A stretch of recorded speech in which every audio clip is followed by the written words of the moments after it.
Hello, welcome to Cozy Costume Creations. I'm Sarah Beth, and today I'm going to teach you how to use a bead loom, which is one of my favorite things to do, is beading, and using a bead loom is so much fun. So I'm going to teach you using my character from Fields of Mistria. It's a fabulous game. It just came out. It had its first 1.0 release, like its actual real release. It's been an early access, and it's been a lot of fun to play, and I'm excited to see what the full game is like. But it's really cute. It's a lot like Stardew Valley, and I love Stardew. And I think I like Fields of Mistria even more than Stardew, though, because I think it's so much cuter, and the characters are really fun. So this is my character from Fields of Mistria, and because it is pixel art, it's perfect for beading, as well as cross-stitch, crochet, knitting, the original pixel arts. So let's get to it. Okay, so first thing I'm going to do is show you how to make a pattern for your character. So you can take any character. I really want to do a Lazul from Legend of Mana as my next one. Anybody from Final Fantasy Tactics, there are a lot of good games. So you can take a screenshot of your character, and then we're going to turn that into a pattern for your bead loom. You could also use that pattern to do a cross stitch. You could use it for knitting, crocheting, perler beads. Like, you could use it for any of the kind of pointillism crafts that are out there. Because crafts are the original pointillism. So, you're going to take your character and then get a closer up screenshot, and you can see like where it's pixelated, right? You see pretty easily these are just a ton of squares stuck together, which is exactly what bead looming is. So pretty easy. So I'm just going to get a cropped in image of this and get a little bit closer so I can see more of the details. And then I'm going to blow that image up and I'm going to print it out.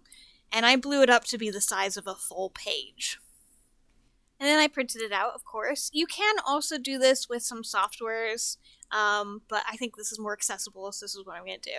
So I just took a ruler and a pencil, and I just followed the squares where they are and just made vertical lines across the whole thing, right? Nice and easy. And then I took it and then I did my horizontal lines the opposite way. So everything is broken down now into little squares really clearly on a grid.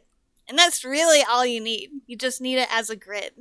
And this tells me how wide my beading needs to be, right? So I counted across how many she is, and then I wanted like an extra, I think 2 I did on either side. And so I have an extra 2 beads on either end of her, kind of framing her. So now I know how many beads wide my project is. And then to calculate how long it is, I had done some previous beadwork, so this is a little bit of cheating if I already knew kind of, I think it was like, I don't remember, but I think it might have been like 14 beads is about an inch. So I use that to then calculate of my wrist is 6 inches, something along those lines around. And so I need beadwork that is like slightly shorter than that, because then we're going to have a tie closure. So what I did is I just, did some calculations to see how many rows extra I needed to add on the top and the bottom to make this long enough piece, right? So, again, there's always math, but it's a lot of fun. So I did my math and kind of figured it out, and I now know how long my piece is going to be, how many rows I need to do, as well as how wide it needs to be to fit my character in. So the next thing I did is I went through and assigned all of the colors in number. I didn't do this for the background color because that would just get messy, and I also didn't do this for black. So I gave those numbers on my pattern sheet, but I didn't draw in each of those individual numbers.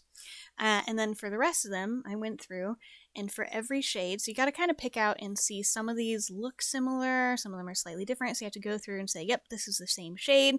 These two, these two, these two, right? So for this top bit on the flower, I've got like a very dark pink, a little bit lighter pink that's still pretty dark, and then a light pink, and then a very light pink, right? So you go through and you assign each of those ones a number, and then that creates this full pattern where each of these different colors has a number assigned to it. You can use symbols. That's kind of what's typically done.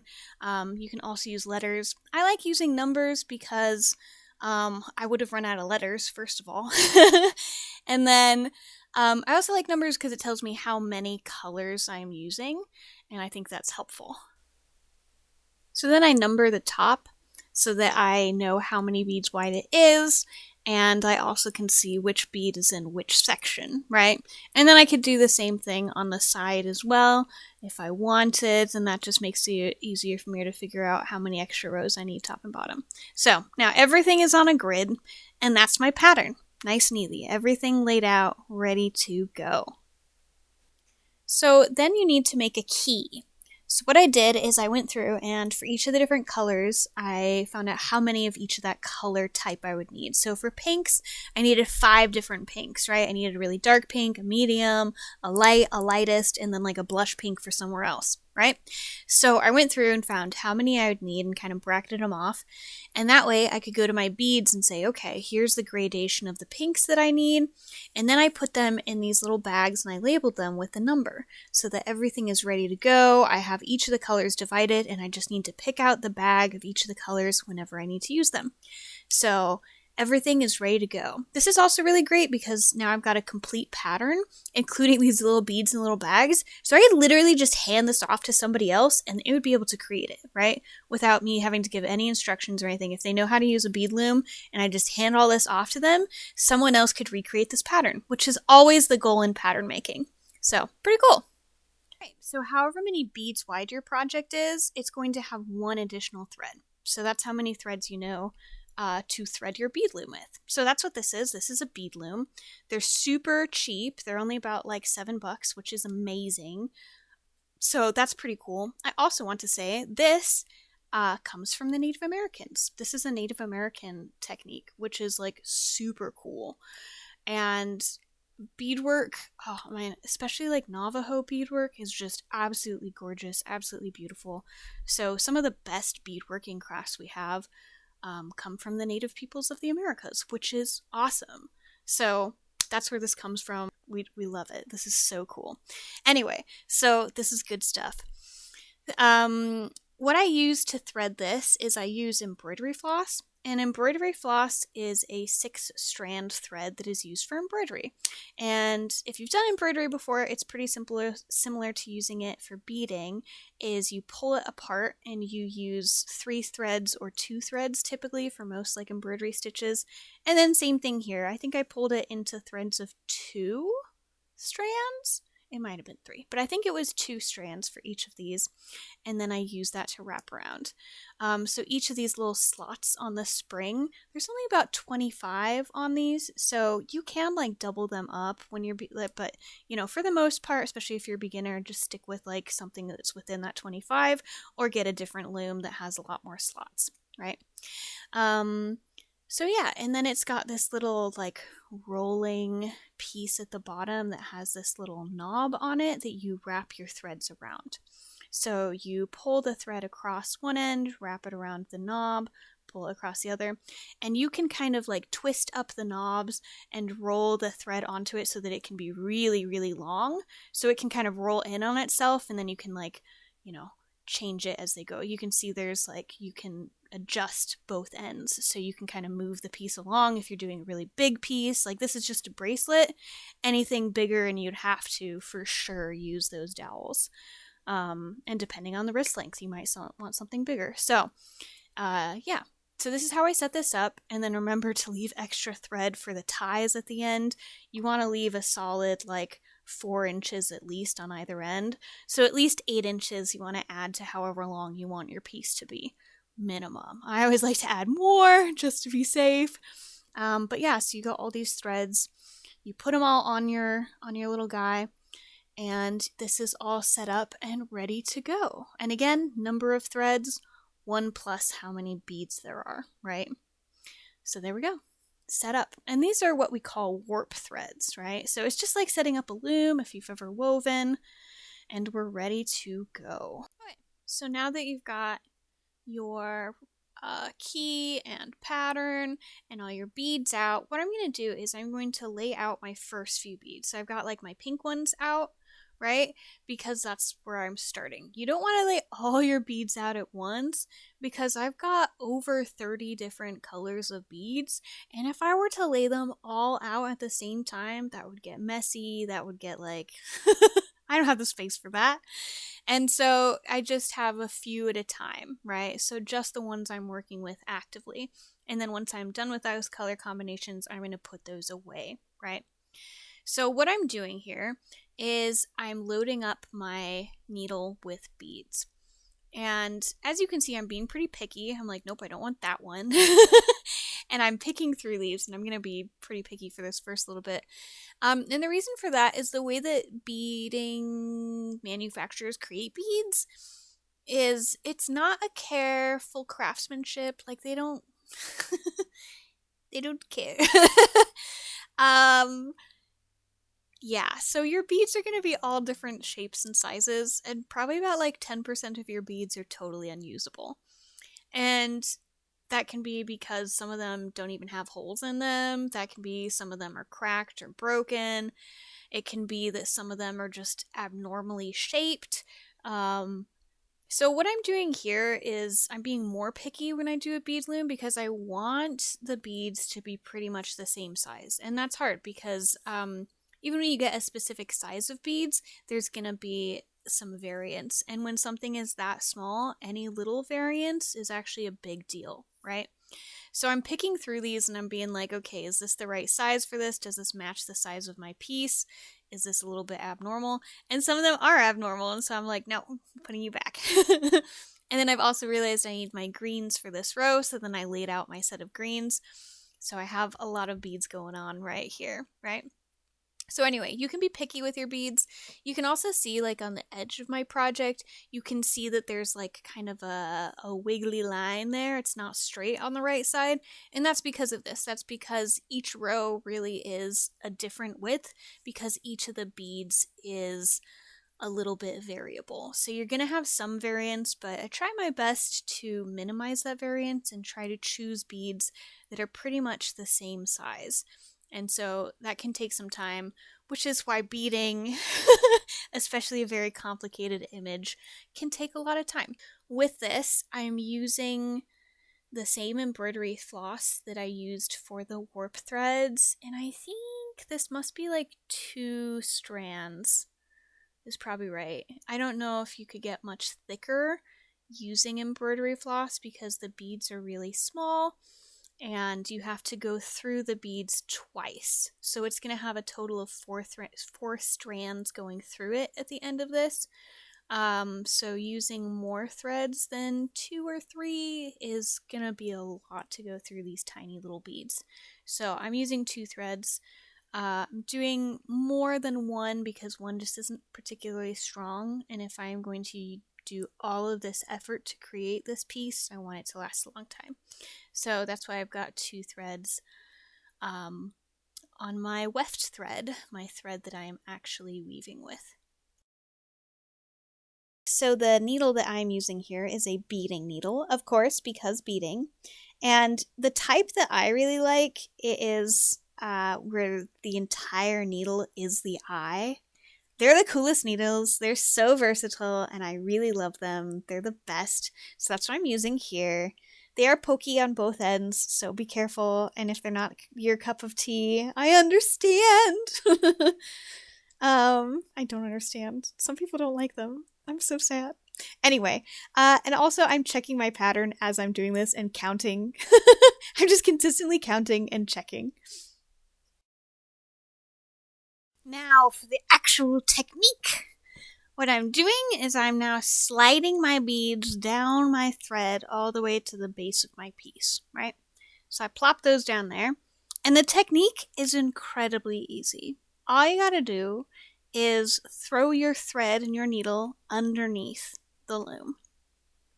And that can take some time because I am using 1 piece of thread because I don't want to have any knots in my piece.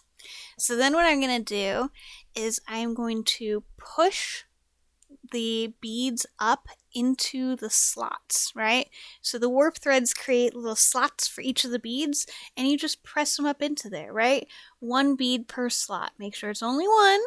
You don't want to get double, and you don't want to mix your threads up and miss one, right? And then you're going to go back through these on the top of the warp threads. So it just went under, And now we're going back through the beads on top, and that's what holds them in place. So there's no like weaving, right? You're not going in between the threads or anything. You're just going like under and then on top. And that's how it works. It's super simple. And you want to pull your thread nice and tight because you don't want to leave any weird little thread loopies on the side. You want it to be really clean, very beautiful.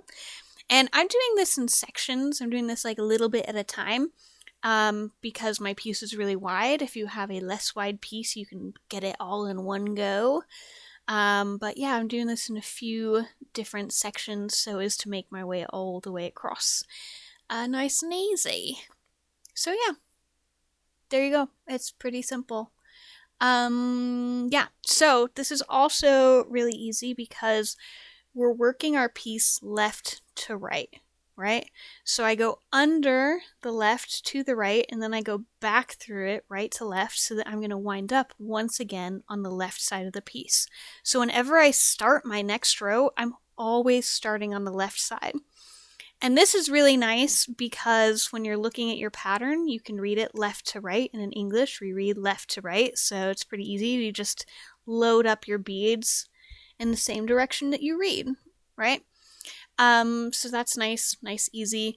You don't have to flip-flop each row, right? Because if we wound up on the opposite side each time, right? If we were flipping sides, then it would be harder to read the pattern because we'd have to be like, okay, now because I'm starting on the right, I have to go backwards and read this right to left, right? So it's really nice. You're just putting the beads up left to right every single time. Of course, you can always adapt this. If you are left-handed and starting on the right is better for you, you can absolutely do that, right? Or if you speak a language where you typically read right to left, again, you can adapt it. You can do it on the other side, and that totally works. Now, what I'm doing here is I've got my pattern and I've got this little paper clip and I slide it down. And that's how I keep track of which row I'm on because this can get pretty messy pretty quickly. So that's how I keep track, and so that when I walk away or just, the whole, like, all the time, the whole time throughout this, very easy to lose track. So having a paper clip to keep track of where you're at, super helpful. All right, so I'm going to show you again how to do this, but fast. So the thing that takes the most time when you are beading is just loading up all of the beads onto your needle. And the more complicated your design is, the longer this will take. And anytime you're doing a little chibi, a little pixelated character, that is complicated, so this will take some time. But once you got all of your beads on, then you just gotta throw them on down your thread, pull your thread underneath the loom, press your beads up into the slots that are created by the warp threads, and then you just gotta go back through with your needle through the top, on top of the warp threads and through the beads, and go back to the beginning on the left, and then you can start your next layer from there. And that's it. Do that for 8 hours and then you'll have a piece. Of course, depending on the thickness of the piece, the width of the piece, and the length of the piece, it'll take a variable amount of time. The less complicated the piece, the fewer colors, the faster it will go. And, the wider it is, the more time it takes, the longer it is, the more time it takes. But it's all fun. And then, of course, go back to our piece, slide it on down. Progress! So yeah, that's it. Now you know how to use a bead loom. Yay! Alright, so the beads that I'm working with, these are called seed beads, and these are glass seed beads, so these are made out of glass, which just adds to that delicious texture. And also when you're wearing them, I don't know, they get that temperature change. Like when you wear plastic, it just doesn't do that. But it's nice to feel like the weight of the glass when you wear it and when you're creating it. You just feel like the texture of that. And that's also why the beads are very variable, is because they're made of glass. They're not perfect, right, in the way that they're created. So yeah, kind of something beautiful about them. These are 2mm, which I think are a great place to start if you're a beginner. I typically use smaller beads, but I think this is a really good choice for this project, and also especially if you're beginning. They're pretty small, but they're not the smallest, and so you won't get as frustrated as you're trying out. So that's what I recommend.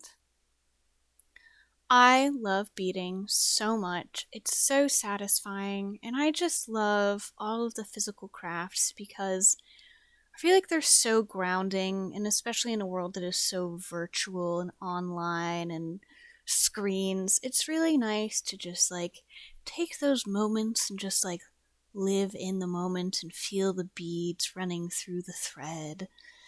And just like, it just really grounds me so much, and it's just so deeply satisfying.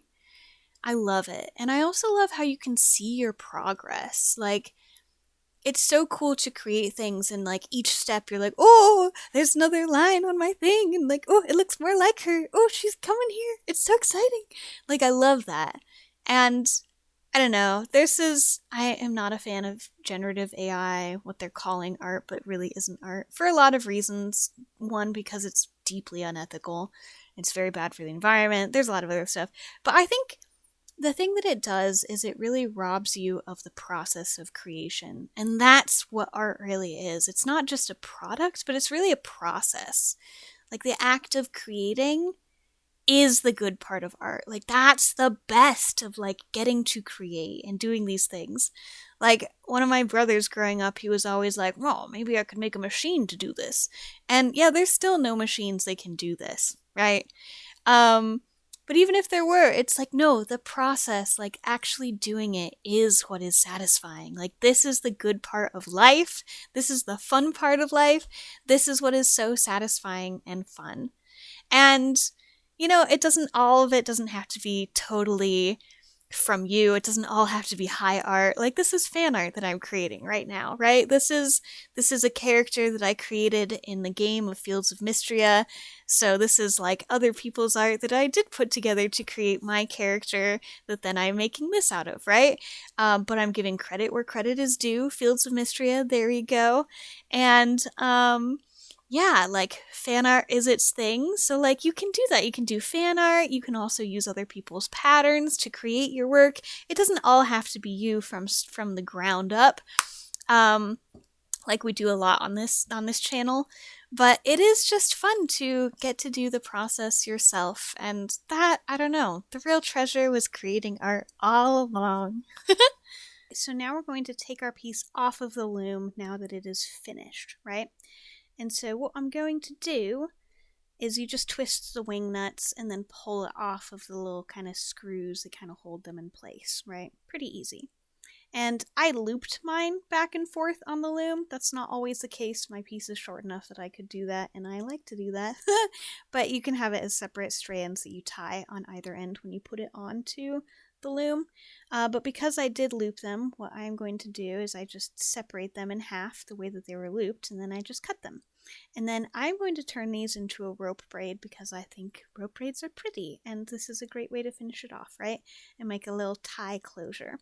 So when you do a rope braid, what you do is you have two strands and you twist them to both in one direction, and then you twist them together in the opposite direction, right? So I would twist both of them to the left, as looks like was what I did here. So twisting both of them separately to the left, and then together I go right and wrap them together. And that opposite direction of twisting is what holds them in place. It creates a tension that holds a rope braid in place, which is pretty cool. Then the thread that I beaded with, that I put all my beads onto, that's got this extra long piece here, right? So what I did at the end of the piece is I just tied a little knot at the last little thread, and then I just put my thread that I'd been using to bead into the warp thread. So I just put them in with all the rest of the threads, and then I wrap it up into the rope braid, and then of course it's extra long at the end. And then I can use that to just kind of tie off the rope braid, right? So I'm going to create I wrapped it around several times and then kind of tied it in place. And that's kind of what is tying the rope braid in place, and then creates a small little tassel at the end, which is very cute, right? So that's what I did. I'm going to do the same thing here. So yep, I am twisting them to the left side, each individually, one, and then the other. And then you can see that thread, my beginning thread, I also made longer, right? And so that I have this long thread at the end I can kind of tie in, right? And then wrap them together in the opposite direction using that tension. And going off screen.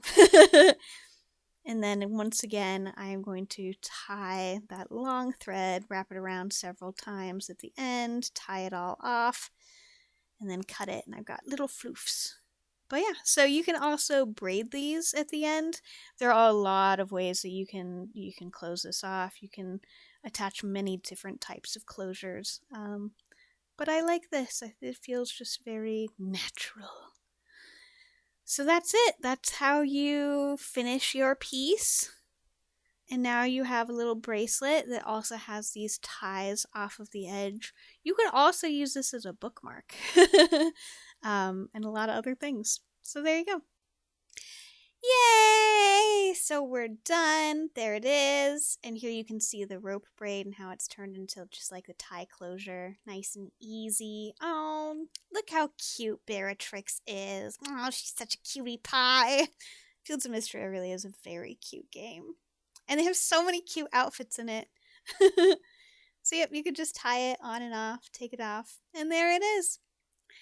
And I just love the texture of beadwork, especially a bead loom. It's just so much texture. It's so nice. Like, I just want to run my fingers across it. My students, I taught this past semester, and my students were like, now we have a fidget toy we can wear to everywhere. They're like, I'm just going to sit here and rub my bracelet.